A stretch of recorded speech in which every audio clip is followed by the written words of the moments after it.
nós estamos aqui na nossa escola bíblica dominical, né? Temos tratado sobre o tema da igreja no nosso livro Fundamentos do Cristianismo. E no dia de hoje a gente vai tratar especificamente sobre o serviço na igreja. E para a gente iniciar essa conversa, eu gostaria de ler antes com vocês um texto da Bíblia que se encontra lá no Evangelho de Lucas, capítulo de número 22. A gente vai ler dos versículos 24 ao versículo 27. Diz assim a palavra de Deus: Houve também entre eles uma discussão sobre qual deles parecia ser o maior. Mas Jesus lhes disse: Os reis dos povos dominam sobre eles, e os que exercem autoridade são chamados de benfeitores. Mas vocês não são assim.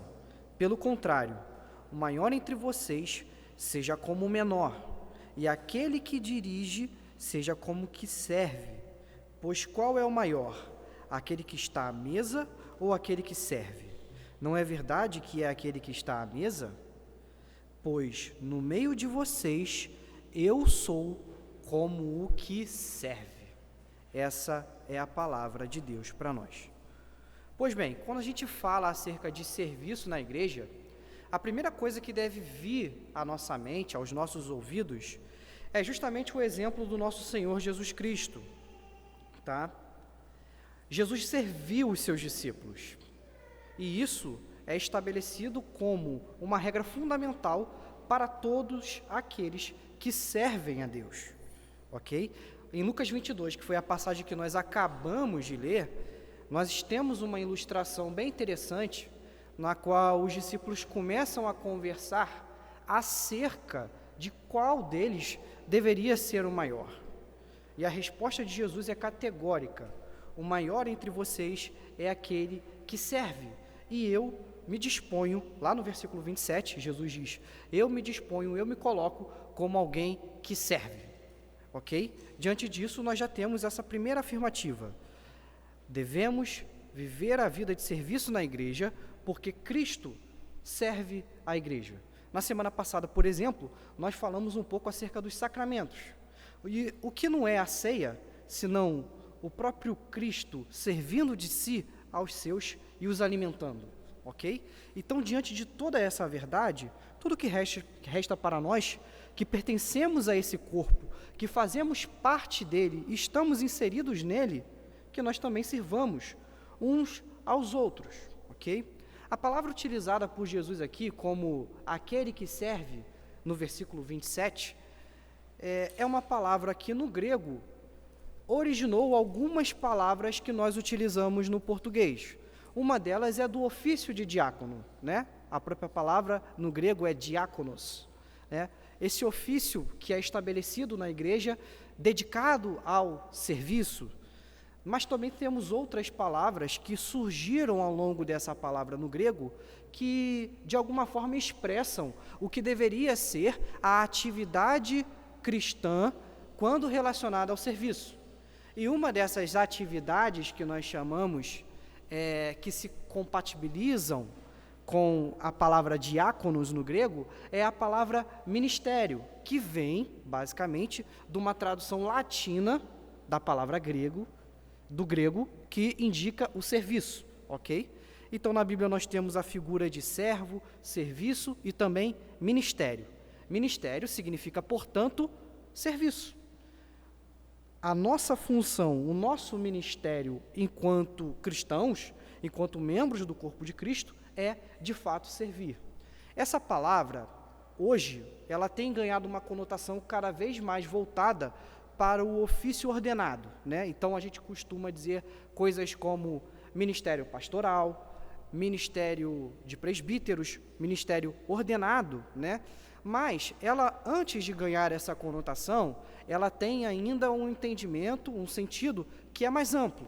Esse sentido mais amplo, que nós chamamos de ministério, diz respeito não somente àqueles que são ordenados na Igreja de Deus, mas a todo e qualquer cristão que pertence ao corpo de Cristo, que pertence à igreja visível e também invisível, tá?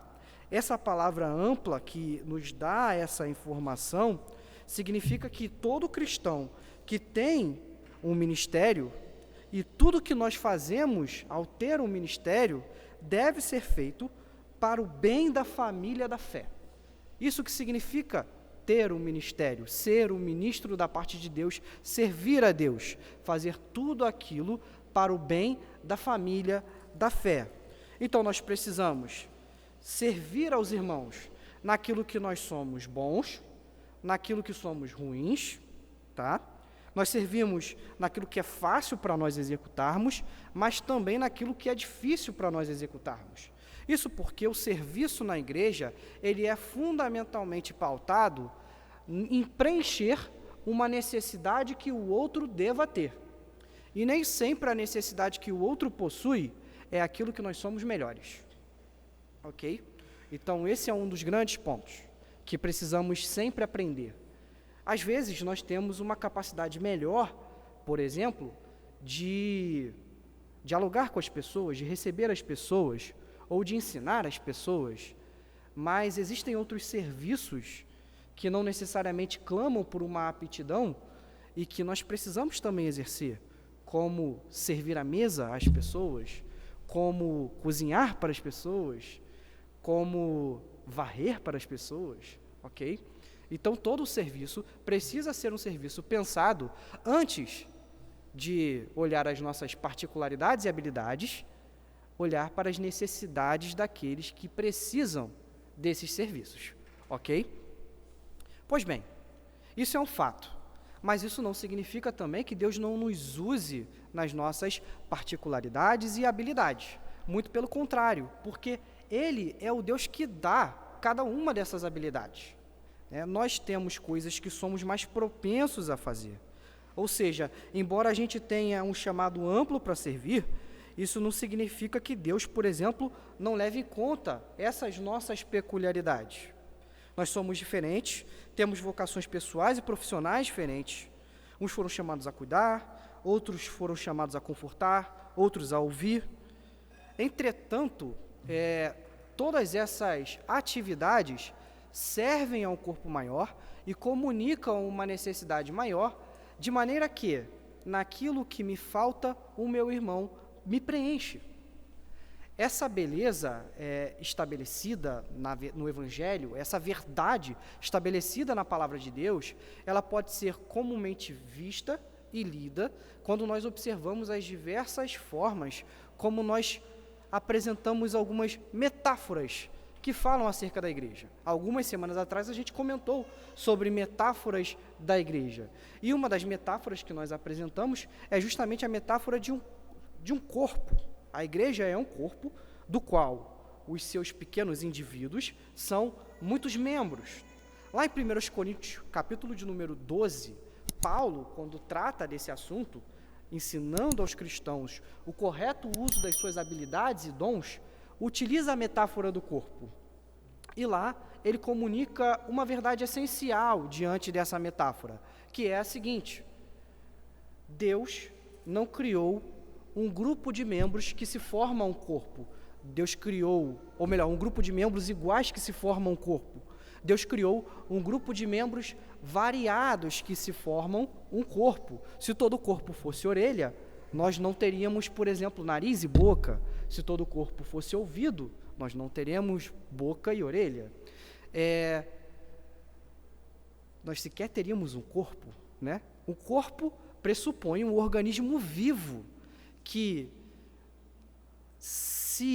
funciona organicamente e muito bem estabelecido, né? A gente, por exemplo, tem uma gíria futebolística para isso. A gente fala de entrosamento, quando as coisas funcionam no seu devido lugar. A Igreja de Cristo, com os seus dons, talentos e ministérios, ela precisa ser, sobretudo, entrosada, ok?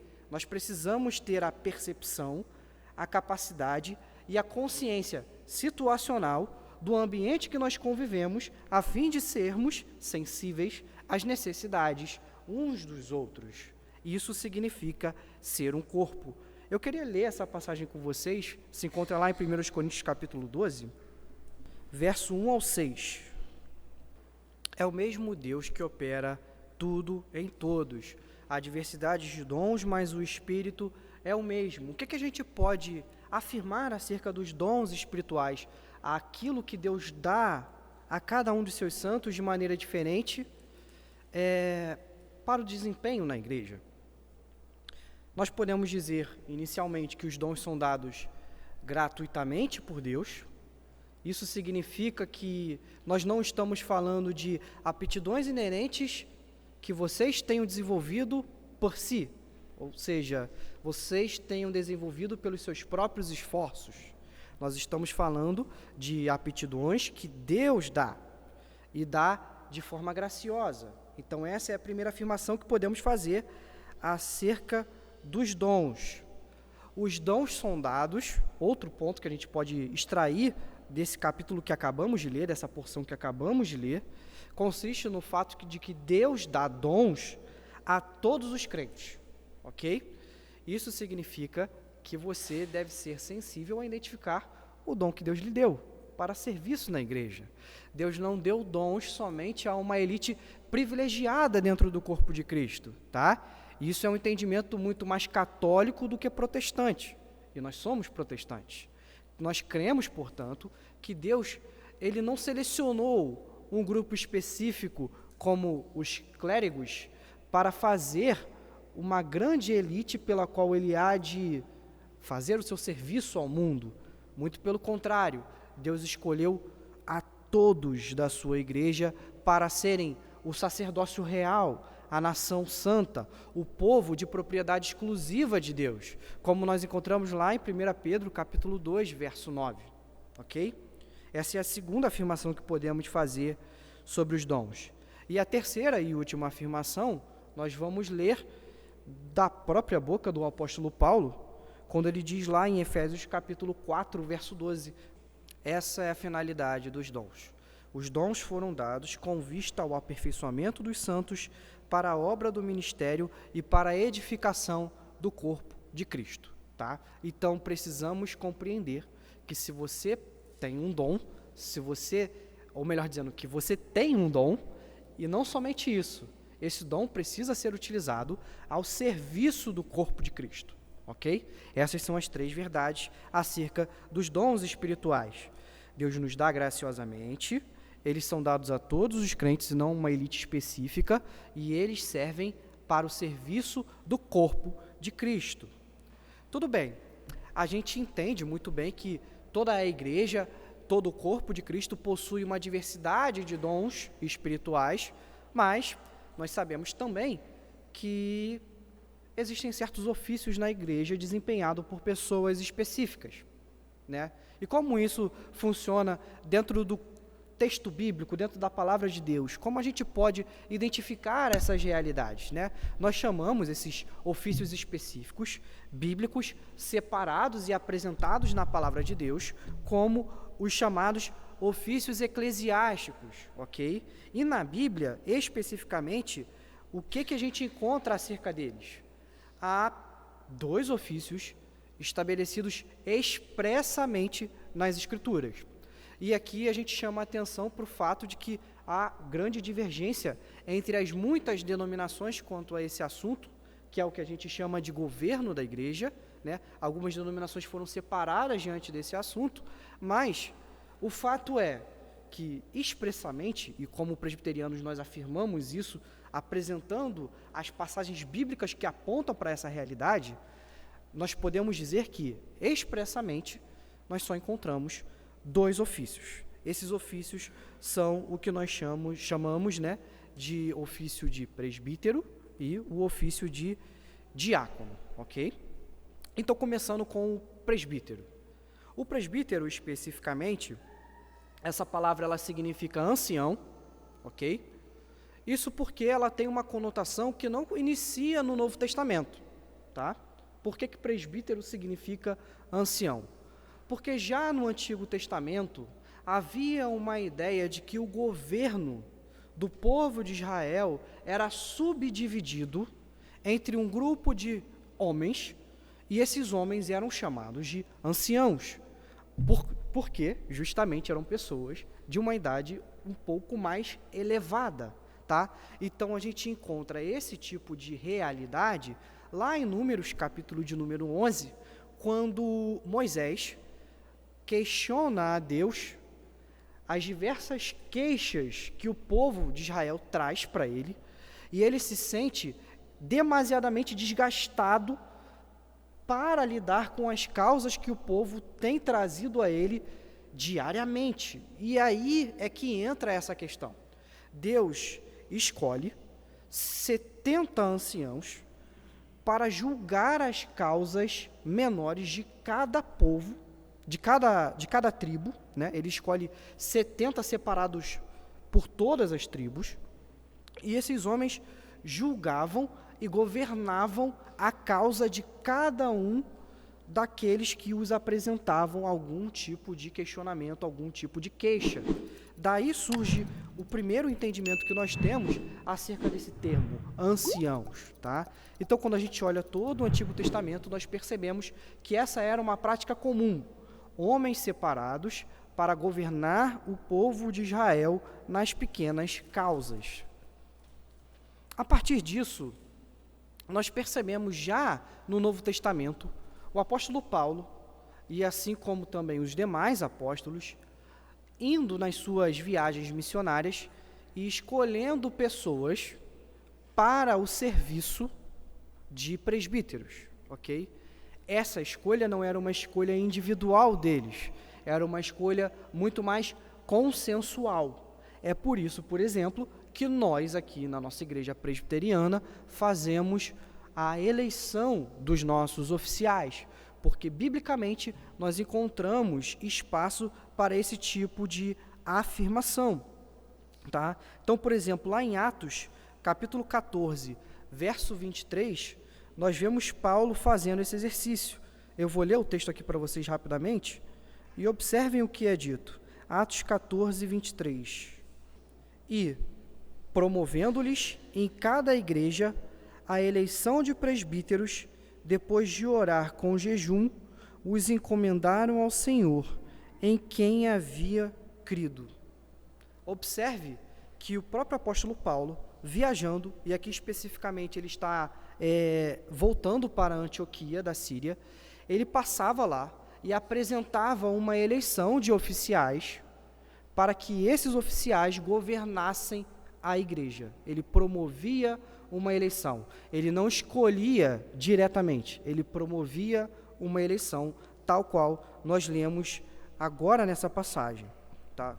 Mas o que significa, qual é de fato o ofício que os presbíteros devem exercer na igreja, tá?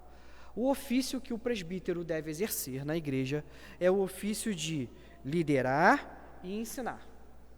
Assim como nós vemos lá em 1 Timóteo, capítulo 5, verso de número 17, tá? Ele chega a apresentar, inclusive, que aqueles que ensinam com bastante labor devem até receber dobrados honorários, né? Essa é a afirmação que Paulo faz lá na carta a Timóteo, tá?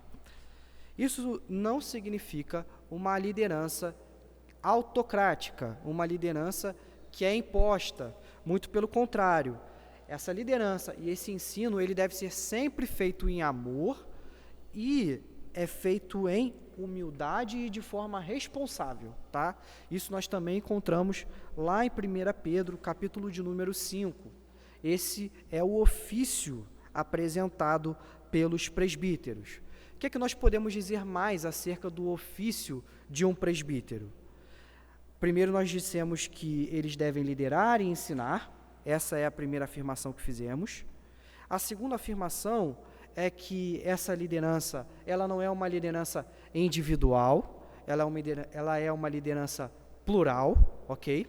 E isso nós podemos perceber até mesmo na passagem que nós acabamos de ler em Atos, né? Onde o apóstolo diz que eles promoveram em cada igreja a eleição de presbíteros. Então, essa já é uma afirmativa que aponta para o fato de que a liderança da igreja, ela deve ser plural, ok?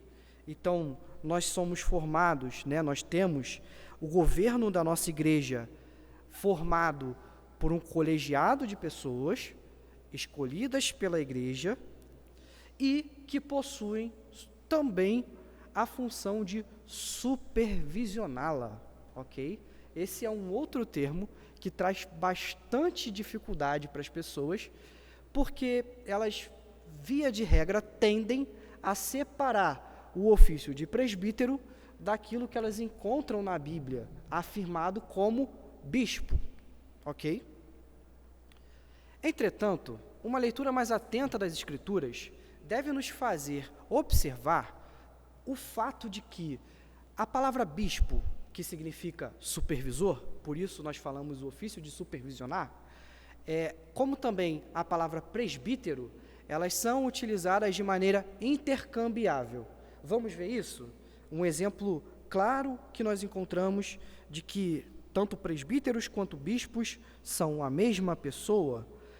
Vamos lá para Atos, capítulo de número 20. Só para a gente estabelecer o contexto, enquanto vocês procuram a passagem, Paulo está fazendo a nomeação dos presbíteros da igreja de Éfeso, ok? Esse é o contexto da passagem. Lá no versículo 17, ele diz isso. Versículo 17 diz assim, Atos 20, 17. De Mileto, Paulo enviou uma mensagem a Éfeso, pedindo aos presbíteros da igreja que se encontrassem com ele, ok? Então, quem ele chamou para se encontrar com ele? Os presbíteros da igreja, ok? Vamos lá agora para o verso de número, acho que é o 28. 28. Então, ele começa a conversar com esses homens.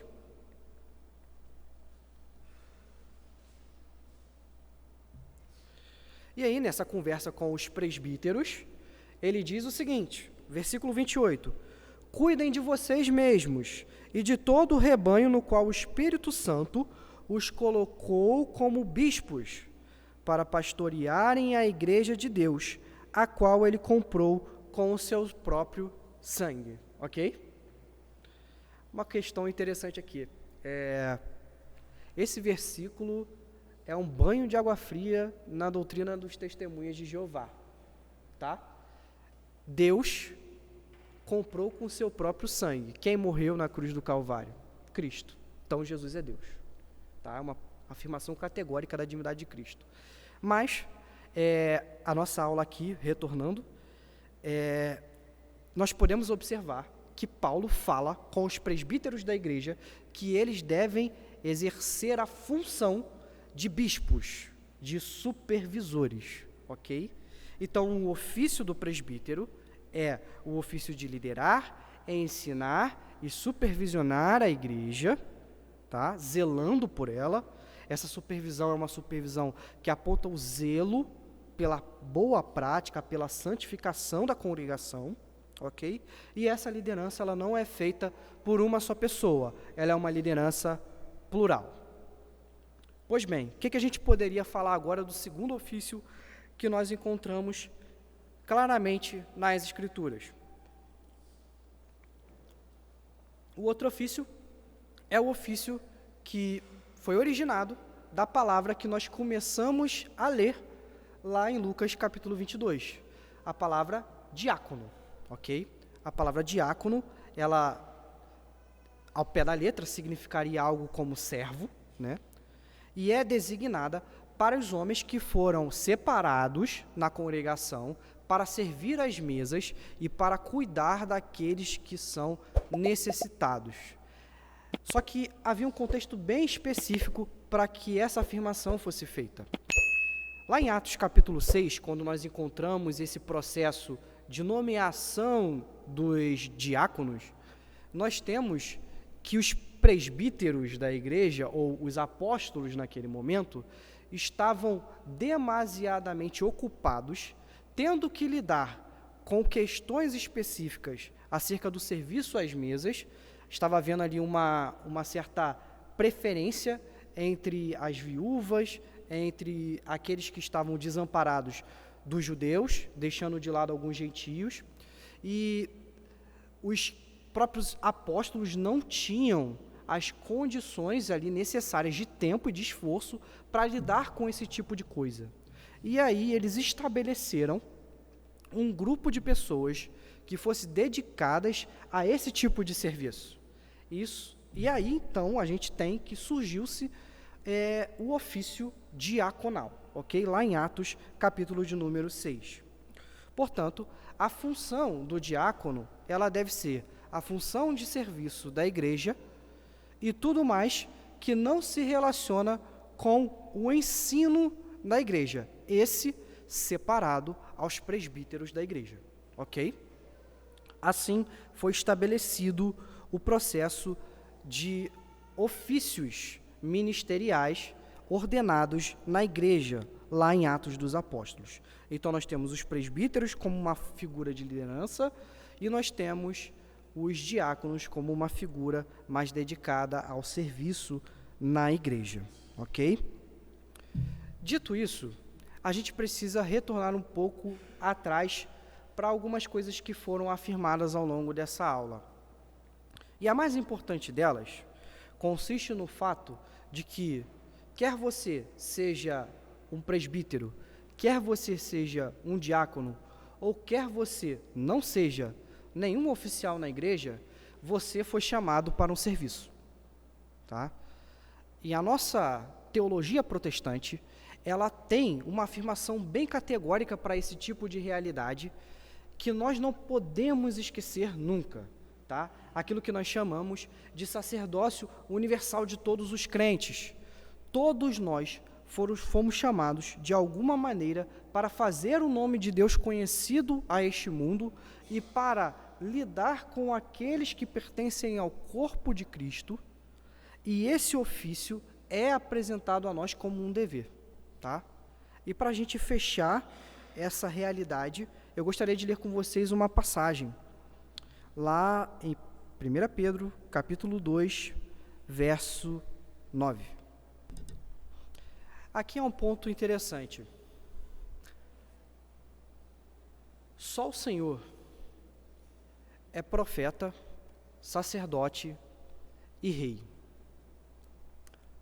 Uma vez que nós fomos unidos a Ele, esses ofícios de alguma forma são ministrados a nós e nós atuamos a partir dessa realidade de que que Cristo é profeta, sacerdote e rei. Esses ofícios de alguma maneira se comunicam a nós e a gente utiliza deles no nosso serviço. E de alguma forma, Pedro parece apontar para esses 3 ofícios aqui nessa passagem. Observem qual é o nosso ofício, qual é o nosso serviço na igreja e no mundo, por que não dizer assim? Vocês, porém, são geração eleita, sacerdócio real, nação santa, povo de propriedade exclusiva de Deus, a fim de proclamar as virtudes daqueles que os chamou das trevas para a sua maravilhosa luz. Somos sacerdotes reais. O aspecto que demonstra que Cristo é rei e também o sumo sacerdote, e nós, fazendo parte do seu corpo, servimos a igreja também dessa maneira, sendo sacerdotes reais do próprio Cristo, ok? Então, o nosso ofício, enquanto sacerdotes, é de mediar com o mundo a relação com Deus. Fazemos isso por meio da pregação do Evangelho. Nós também somos não um sacerdócio qualquer, nós somos um sacerdócio real.